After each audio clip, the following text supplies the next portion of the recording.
It is very clear that after Charlie Kirk's death, there's becoming a divide, a division. There's obviously a shift in the cultural mentality, specifically with conservative-leaning men, especially men that are very pro-American, very pro-First Amendment, Second Amendment, just pro-America, USA. God bless America, all that. So you're gonna see 4 types of videos right now that we're gonna react to that really needs to be seen. We need to see what's happening, and I'm bringing all of everything that I see in one video so you can see the most important stuff that's happening in our culture right now here in America. It's important that I deliver this information to you in as compact as possible, but this might be longer than typical. However, each video has its purpose, right? I don't even really know what to say. All I have right now is what's in here, just feeling. Charlie Kirk was a legend, role model for many people, spent pretty much every day trying to make America a better place by talking to youth. I didn't agree with everything the guy ever said, but that's what makes America great. It's being able to slap your brother on the back and say, you know, we disagree, but I'm not gonna shoot you in your fucking neck today. I wanted to wait to do this video until they came out with what happened, but I saw the video and I knew it as soon as I saw it. So what does America do now? We just dealt with this stabbing. Do we just put our hands up and say, okay, they're shooting at Trump, they're shooting at Charlie Kirk. Some guy was arrested, now they're saying it wasn't him. What do we do? What are we to do? The day before 9/11, coincidence? Who fucking gives a shit? It doesn't matter what day it's on. We're being attacked. The right side of America has been tolerant forever. We've dealt with DEI. We've dealt with Black Lives Matter. We've dealt with you're too hard on people. Be nicer to trans people. We've dealt with all of it. You know what we want? You know what I want? I want to live in a country where people have integrity, where people are respectful of others, where we actually care about what goes on in this country. People who are faith-based, people who can disagree without offing each other. A nation built on good families, family values. But nope. We're here. You know, when Trump got elected, I thought everything was going to change. The truth of the matter is, it doesn't fucking matter who's in office. It's up to us. So I'm going to go through what I think should happen. I don't think I can say what I really want to say, but we have all the fucking cards. All of them. You want to go to war with us? You and your purple fucking hair? Is that what you want to do? Because yeah, I mean, I gotta admit, this is appalling. It's appalling to see people celebrating the death of our own American citizen, fighting for your rights, our rights. Doesn't matter whether you agree with him or not. Now, I watched somebody else saying, oh, this is all, politics is violence. No, it can get violent. But politics shouldn't be violence in nature. Hot violence should not be what we are acting upon in order to express our emotion. This is a free country. To be able to have free speech, we speak. He was the one that was giving people an opportunity to speak with him and debate and show them why he was right or they were wrong or vice versa or what have you. He was the only person giving open debates. So you can't be nice. They will kill you. So let me tell you the difference between you and me. You have spent your whole life trying to figure out how to just be comfortable with yourself. Your days worry about, when am I going to get my Starbucks? When am I going to get my nails done next? What color is my hair going to be today? You know what we worry about? Preparing, sharpening our skills, becoming closer with God, educating ourselves so that when the time comes, we're ready. You know what I think has happened? I don't know who said it. I think it was Mike Tyson. He said the internet saves a lot of people from being punched in the face. Here's another one from Cheryl. Hey Cheryl, bet you wouldn't say this in front of my face. I wish the bullet that hit Charlie Kirk a very pleasant day. And then the people below it. Thoughts and prayers to the bullet's family. Finally, some good news. This is the person who posted that. Fuck him, they want to talk all that bullshit and then want prayers when something happens. I wouldn't dare rest in piss, Charlie. And then someone says, I love this. Yep, hide behind the internet. For everyone on the left who thinks that they've got a big dick, who thinks that they can just run around and do whatever and shoot people, the tides are changing and we are no longer tolerant. So I would be very,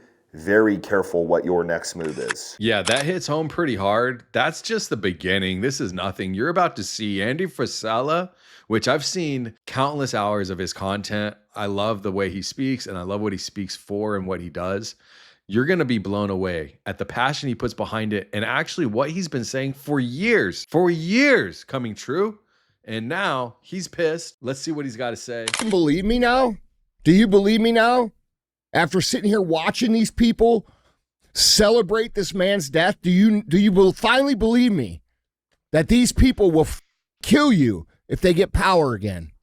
Do you finally believe me that they want you dead?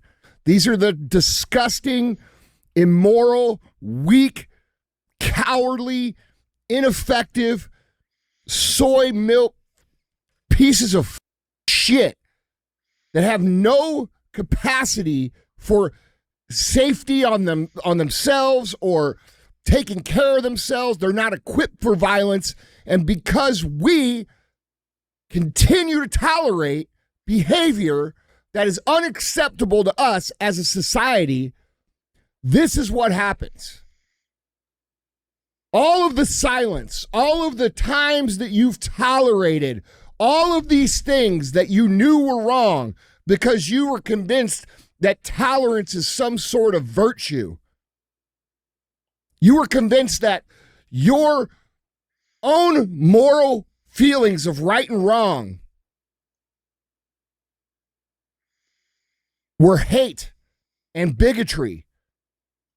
And even though you knew in your heart that all of this shit for the last decade was wrong, you kept your mouth shut to keep the peace. And there's been people out here telling you that it's important to speak up. It's important to stand up. It's important to use your voice. And because the majority of Americans who believed that this shit going on in the world for the last 10, 20 years was wrong and stayed silent about it, that is what caused this assassination. Mm-hmm. So let's be real. Okay? There's way more of us than there are of them. And we've been convinced to give them tolerance and give them space.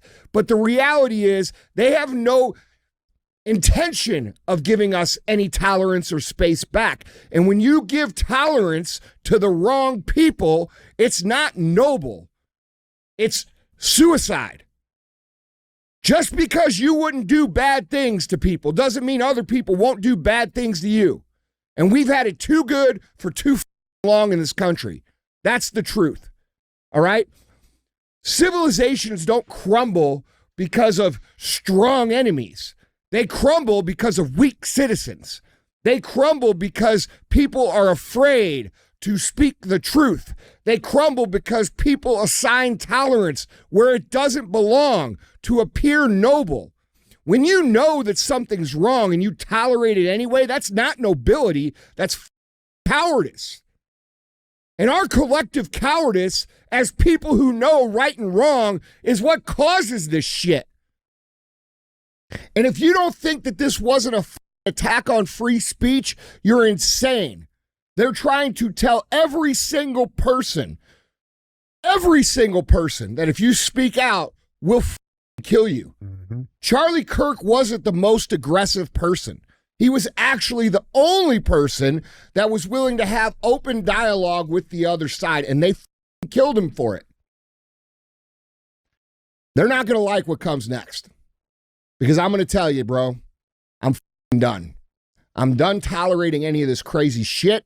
I'm done tolerating making any excuses or having any kind of empathy for these crazy.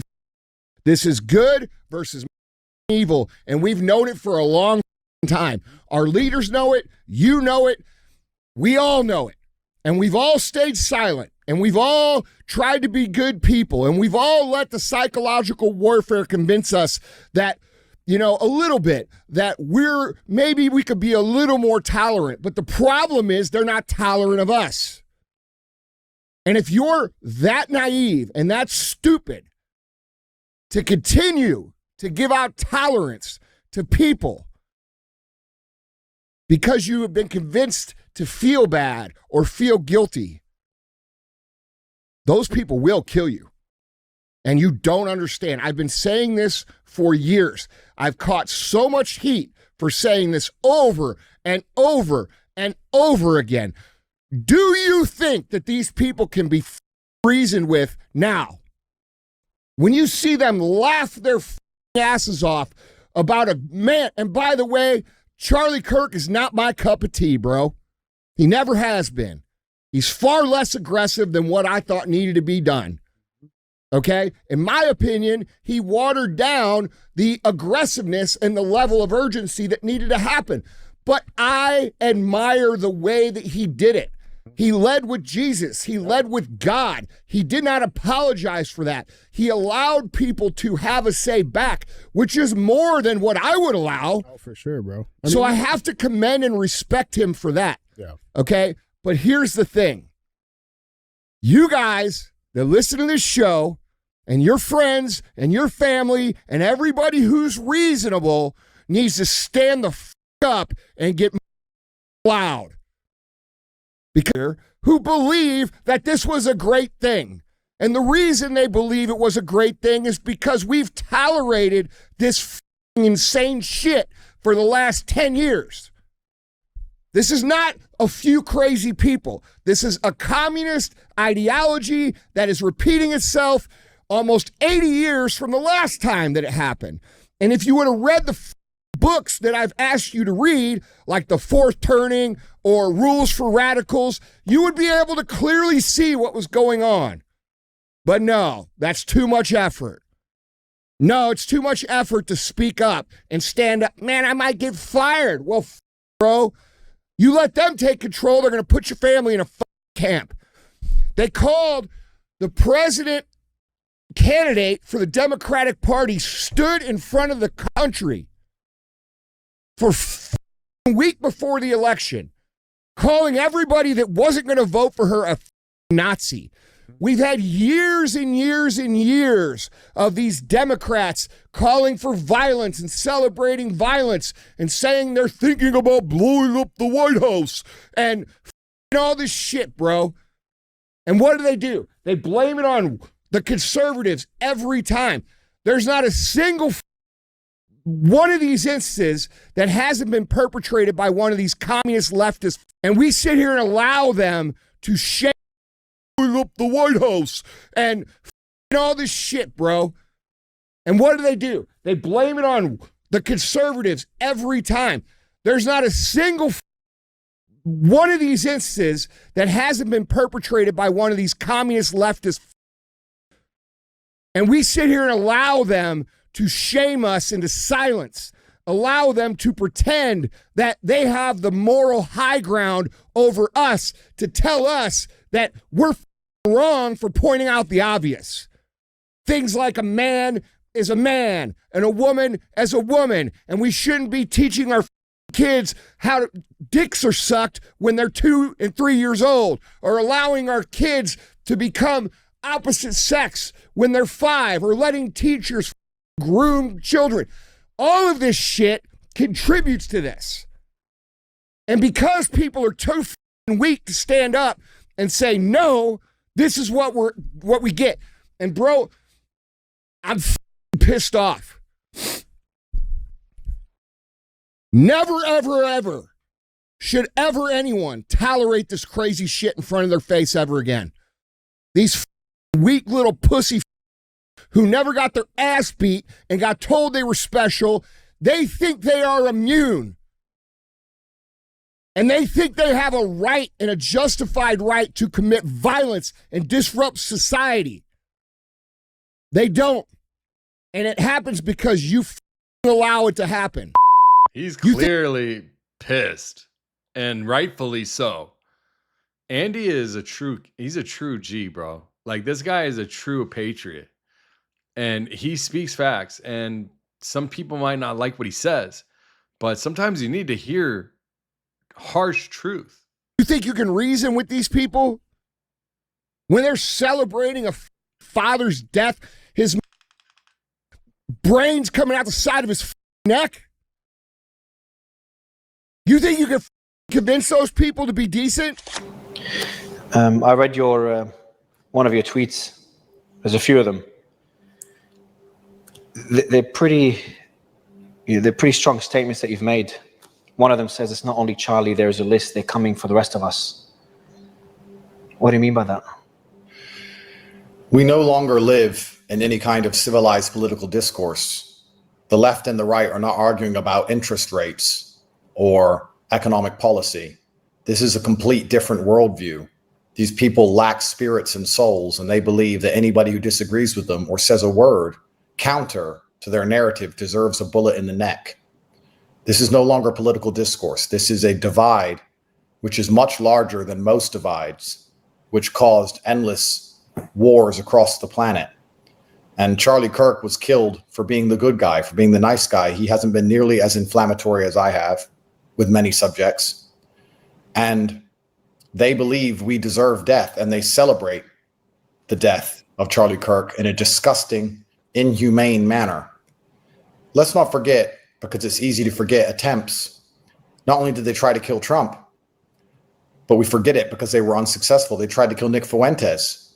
We forget it because they were unsuccessful. Did you even know they tried to kill me? Type Andrew Tate knife attack.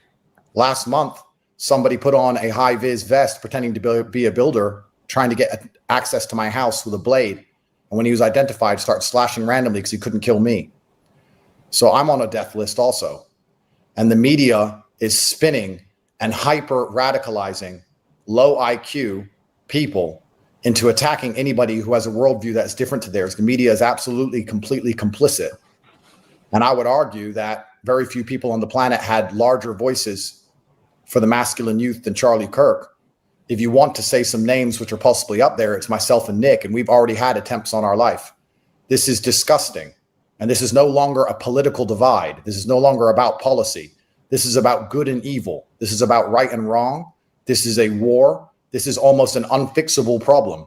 When people are laughing and celebrating a father dying in front of his children because he disagreed with their worldview, especially when their worldview is wrong. Let's analyze as professionals. If you're going to sit and tell the world that men can be women because they put on a wig, and they believe you deserve a bullet in the neck the second you disagree with them, they are fighting objective reality. You can't agree or disagree with these people. Where is the political solution for people you cannot agree, disagree, conversate, or debate with? You tell me how we have a political solution to this. I'm on a forever kill list, as was Charlie, as is Nick, as is Trump, as is anyone who tries to enforce basic reality, as is Elon. Elon saved the world. He's trying to make humans multiplanetary, and people will laugh if he dies. Do you understand the spiritual sickness we're discussing here? This isn't politics. This isn't policy. This is a complete lack of souls. You know, people often attack. Before he gets into that, I want you to think about it. If Elon Musk did die right now, there would be celebration. You and I both know it. And that's the scary part, that we're in that phase now of humanity here in the West, especially in the United States, that the desensitization and the gore and the violence and the PsyOps that's happening within our own government sphere within the internet, which I believe might probably be happening, is running so deep and rich within the online subcultures that it's causing major issues within our population. And now Andrew's saying, what do we do about it? Because we've gotten to a point now where you can't reason with these people. There's no reasoning. So what is the next step, right? For toxic masculinity, and the masculine essence in and of itself always had respect for their adversaries. When you finish fighting, you shake hands. Even generals in old wars would show respect to their opponent after they killed them, or they would allow surrender. Do you think there's always been a degree of respect in combat? Do you think that after a battle with these guys, they would go and shake hands? Do you? I don't think so. Amongst the masculine mindset, the masculine realm. But there's new liberals, this hyper-feminized feminist, even the men are basically girls. Or they would shake hands before. Like they would just crumble before. This is crazy. Harry Sisson, Dean Withers, they're female. They have no respect for the sanctity of life. If somebody annoys them or disagrees with them once, they believe that person deserves to die and they celebrate it. That's not the masculine way. My worst enemy could die in front of his children. I would do nothing but support his family. I would send them money and make sure that his kids could eat. My worst enemies. We are living in the most disgusting period of human history. That is how men. That is true. What he's saying. We're so far removed from men being men here in this country, but it's true. Like even in the ring, you see it. UFC, they fight. It could be the nastiest fight. What do? They hug and handshake after, hold each other's hand together. Right? That's men. That's what a man is. This is absolutely disgusting. These savages who are perfectly prepared to kill and celebrate over a few words. And the fact that I'm on a kill list doesn't bother me. It's not about me. It's about Charlie. The fact that he was the nice guy. So you can't be a nice guy to these people. They will kill you. What are we supposed to do here, Mario? I'll read out a tweet that he said. He said, assassination culture is spreading on the left. 48% of liberals say it would be at least somewhat justified to murder Elon Musk. 55% said the same about Donald Trump. In California, activists are naming ballot measures after Luigi Mangione. The left is being whipped into a violent frenzy. I worry about labeling this left versus right. And there's one of your tweets, I'm sure you were emotional when you posted it. You said just civil war. That's what you said. I said civil war is coming. Because the only prerequisite to war, the only way to avoid war is a degree of negotiation or discourse, which is why I asked you the very well-constructed question just a second ago. How do we have discourse with people that we can't politely speak to and we can't disagree with, and we have to completely capitulate to their false worldview? Otherwise, we deserve a bullet in the neck. Explain to me how discourse can solve this. This is me genuinely asking you a question. I don't know. Ben Shapiro canceled all his appearances. So civil war is going to be the end result. I'm not calling for violence. What I'm making very clear is that there is no alternative if these people will not sit down and have a conversation. You know, America's in a very difficult predicament. I understand the free speech. I understand we want to live in a democracy and freedom. I understand these things. But if we're going to allow social media platforms to celebrate people's deaths the way that Charlie's death is currently being celebrated, the country is going to disappear within 5 years. So if I was president, normally I have all the answers. But now, for once, I'm stumped. What would I even do as president? Can I lock all these people up? Probably not. Can I round them all up? No. Am I just going to let them celebrate and laugh? Am I going to let every single person who says something controversial be threatened with death? Am I going to allow every single time Andrew Tate or Nick Fuentes or you or Elon or anyone makes a post that these people don't agree with, for them to start writing underneath it, Charlie Kirk, LOL, coming next, and radicalizing more and more people to believe that we deserve to die? Let me ask you a question. I have daughters. I think that human traffickers should be killed. I'm sure you think the same. The media called me a human trafficker for 4 years, and I've never been convicted. There are people who believe I deserve to die. I've never been convicted of a crime, and I'm innocent. I didn't do anything. That's why this man came here with a knife to kill me. Do you understand what I'm saying to you? How can I have political discourse with these people? How can I explain to them this was... This is the part that I've really been excited to show you, because Chase breaks down exactly what might really be going on with the PsyOp and how everything is happening online and creating this desensitization that I mentioned before.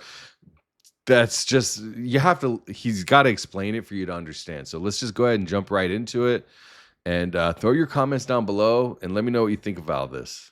Kirk is dead, and it exposed something vile and horrifying that I want to share with you right now, just kind of candidly. He was murdered while he's speaking in public to a group of college kids. And there's one part of this that I think should horrify you to the deepest parts of your very soul. Instead of a universal outrage, instead of every decent person saying this is insane and this is wrong, the internet seemingly lit up with these celebrations and cheers and memes and people actually laughing and celebrating the murder of a man because he wore a different political jersey. So let that sink in for a second. And I don't think any of this is about Charlie Kirk, the person. And I don't think it's about whether you liked him or hated him or didn't even care. I think it's about the fact that political murder is somehow just another headline nowadays. And we scroll right past it. There is a whole new low for where we could go. And you have people online cheering like it's their team winning a Super Bowl. And what you're seeing is an evil mask slipping. This is a signal, and it's a signal that we, and I do mean we all, crossed into something that is a lot darker than just politics. This right here, what we're seeing, is what happens when violence becomes part of a political conversation. When actual TV networks air over and over clips that encourage people to see the other side not as neighbors that we might disagree with, but as enemies that need to be destroyed, as the threat to society. And you've seen it, I have no doubt. We all have seen this. Left-wingers, liberals, you need to be fucking showing your opponent's guts on there, okay? You need to be gunning them. You need to be shanking these motherfuckers and letting their intestines just ride on stage. What the is this shit, man? Slice them up. People in the media saying these people are a threat, these people are dangerous, maybe some violence is justified, and it's not fringe anymore. This is mainstream. And there are thousands of these clips out there aired to millions of people, kind of nudging, suggesting, maybe planting seeds that maybe a fist, maybe a bullet is a legitimate form of political debate. You resist the temptation to run up and wring her neck. Biggest terror threat in this country. I'd like to punch him in the face. I said if we were in high school, I'd take him behind the gym and beat the hell out of him. Punch some people in the face! When was the last time an actor assassinated a president? They're still going to have to go out and put a bullet in Donald Trump, and that's a fact. A lot of people don't have the attention span to maybe stick with this, but I pray that you do, because I'm going to expose something here that's going to change everything for you if you stick around. But here's the irony, and what I think is a absolute concrete law of history. It's concrete law. The minute that your ideas require violence to enforce or spread, they are already completely bankrupt. Every tyrant, every failed ideology, every social collapse starts the exact same way. The debate dies, then violence takes the place of debate. And you can't argue with a gun. You can only kill with it.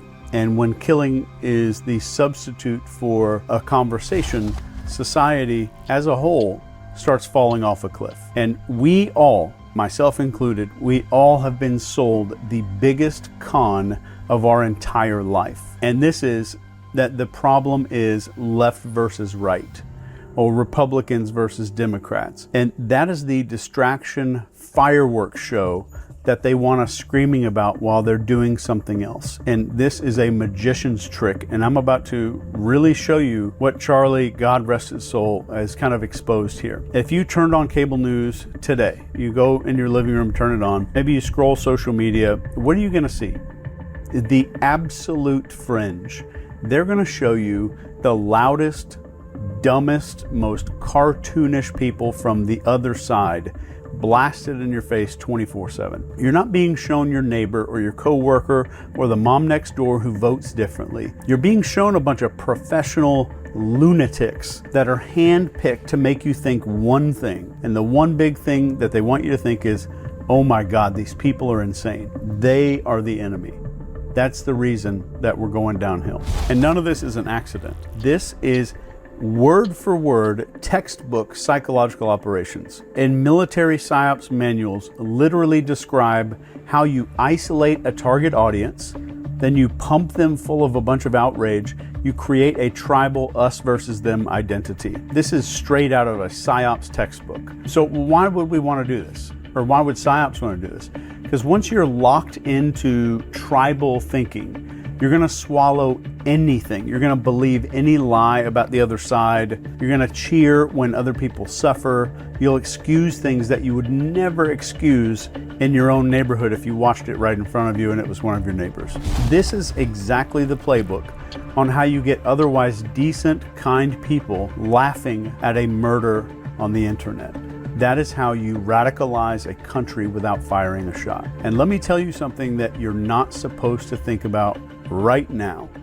You share more in common, you share more with somebody across the aisle than with a billionaire donor or some media executive pretending to speak for you. I don't think they want you to see that. They need you divided.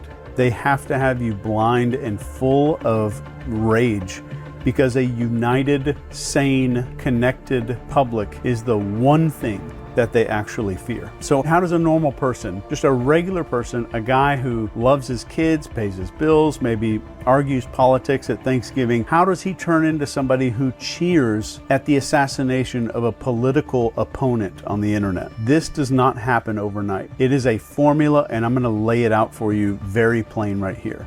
Number one is isolation. And this is where you don't just disagree with people anymore. You're told not even to interact with them. You don't have friends on the other side. Don't date them. Don't work with those people. You need to cut them out of your life. That is step one. And if you're paying attention, that's also step one of joining a cult. So step two is echo chambers. You surround yourself only with opinions that sound just like yours. Social media makes damn sure of this. And algorithms serve you more of what already pisses you off. And this has been proven and documented in research. So that rage gets recycled and concentrated like moonshine, like a moonshine still. And if you haven't caught on yet, this is step two of building a cult, a dangerous cult. So step three here is the tribal script. This is the us versus them narrative. Your side is righteous, their side is evil. Every single issue is framed like a holy war, and it doesn't matter if it's taxes or healthcare, it's suddenly life or death, and it's good versus evil. And if you add outrage and righteous superiority, and our brain chemistry starts going bonkers, crazy, that cocktail makes people feel morally justified in hating and silencing and celebrating violence. That is true radicalization. That's how you turn regular people into basically a sleeper agent without them even knowing. Nick Fuentes addresses the Charlie Kirk shooting and assassination there at the Utah campus. And it really is just a somber week in general. And to see someone like Nick Fuentes, who was an adversarial of Charlie Kirk, come out and really speak on him shows to the character that he is. So let's go ahead and hear what Nick has to say. Show, but of course, the news is unbelievably tragic. Tonight, as you know, you're all gathered here. We're going to talk tonight about the death of Charlie Kirk. And even saying that out loud, the words are still very surreal and disturbing. I said this last night, and I meant it as I watched the chaos and the tragedy unfold yesterday afternoon. And I know everybody else feels exactly the same way. It didn't feel real. That's the characterization I keep seeing from everybody. On TikTok, on Instagram, on Twitter. People have been profoundly affected by this, and we're not sure why. And hopefully we can talk a little bit about maybe why that is. But as I said yesterday, like many of you, I got the alert from a friend of mine who I believe was either at the event or had friends at the event at UVU in Utah. A friend of mine texted me and said, Charlie has been shot. I said, Charlie Kirk? They said, yes. And we watched it unfold live. We're still getting updates. We don't know exactly what transpired. And again, we'll get into some of that as well. Some of the uncertainties and unanswered questions. But I am devastated and legitimately affected and struck viscerally. Such a sensational video, images, such an unspeakable, horrible tragedy. And I literally had to take a day to collect myself. Normally, this is a current events show. I'm live every night. And I discuss the news of the day. And I've been there through many of the big developments over the years. Same day, January 6th, Trump assassination attempt, the elections, the pandemic. But this one was different. And I think everybody feels that way about it. It felt like a nightmare. That's the only way that I can accurately describe it, actually. Throughout the entire day yesterday, I just could not process it. It did not sink in. It still hasn't fully sunk in. Like I said earlier, You say those words, the death of Charlie Kirk, the assassination of Charlie Kirk, the murder of Charlie Kirk. I watched his Wikipedia page go from Charlie Kirk is to Charlie Kirk was. It doesn't feel real. It feels like a nightmare that we'll never wake up from. And I say that as somebody who was not even a fan, not a friend, and actually an adversary, a foe. I can only imagine what his friends, his colleagues, and especially his wife, his young children, you can only imagine what they're going through. And so what happened yesterday is still so raw and so sensitive. The country is profoundly affected, at least some of it is. We'll talk about that too. And so tonight I'm going to try to the best of my ability, carry out my responsibility. I believe, and I think you know, that I'm somebody that many of the young people, young conservatives are looking up to. I have a lot of credibility with the far right, the radical right. And throughout his career, Charlie Kirk always characterized me as a troll. I don't say that with any malice at this point in time, but that's what he said. And many in Turning Point USA said that I and my followers are nihilistic. We only want destruction. And I think that I have an obligation to the country. I think I have an obligation to God. I think I have an obligation to all of you. I think I have responsibility to prove that that is not true. It's not about me, but now that it is the morning after, the day has dawned where Charlie Kirk is now dead at the hands of some unknown attacker. It is our responsibility, mine and all of ours, to step up and to get serious. To the extent that politics was fun or we took it lightly, I think we now realize it just got very real. It's been real. People talk about a civil war. They say a war is coming. Some say we're already in one. We have an obligation now. The leaders, the spokesmen, the men, the young men, the elderly men, we have an obligation to lead. And I want to start, before we get into any of it, by saying this, just as a general note. I've been around now for 7 or 8 years. That's not a very long time, but it's long enough.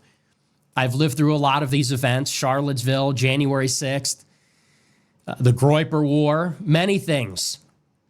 And I know that in my career, I've made a lot of mistakes. I've done things I regret, said things I regret. I've made a lot of the same mistakes twice. And I've been lucky because I've lived and I have this platform and I'm able to speak to all of you in spite of that. And I think maybe one of the reasons why is because I have been afforded the opportunity to learn a lot. Having been in the center of dissident right-wing politics, far-right politics, in the center of this cultural moment, whatever you want to call that, as an archetypal, disaffected young white man, angry young white man, Trump supporter, however you want to characterize that, I have been in the thick of it for a very long time. And seeing many crises and tragedies and things that we cannot explain, things that are difficult to cope with.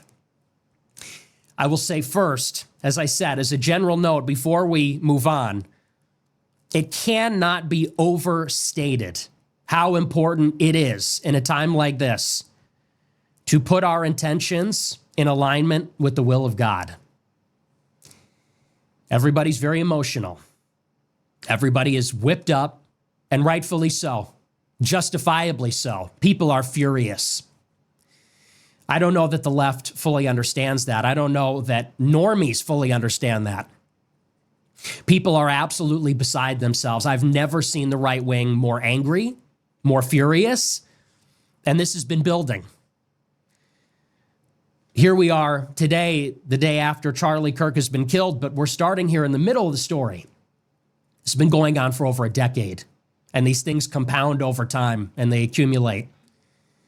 And I, like everybody else, recognize that this could potentially be a watershed moment. This is a ripple effect.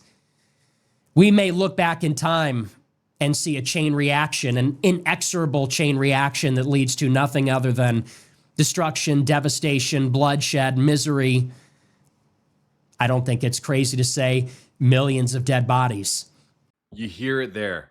You've heard everybody speak on this. A lot of identification on how they're feeling of how we're going to be going to proceed forward.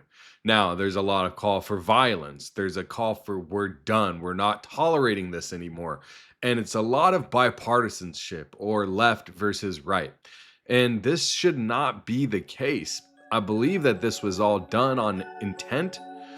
And one question that nobody's asked is, was this another distraction from the Epstein files? Yeah. They call me Danks on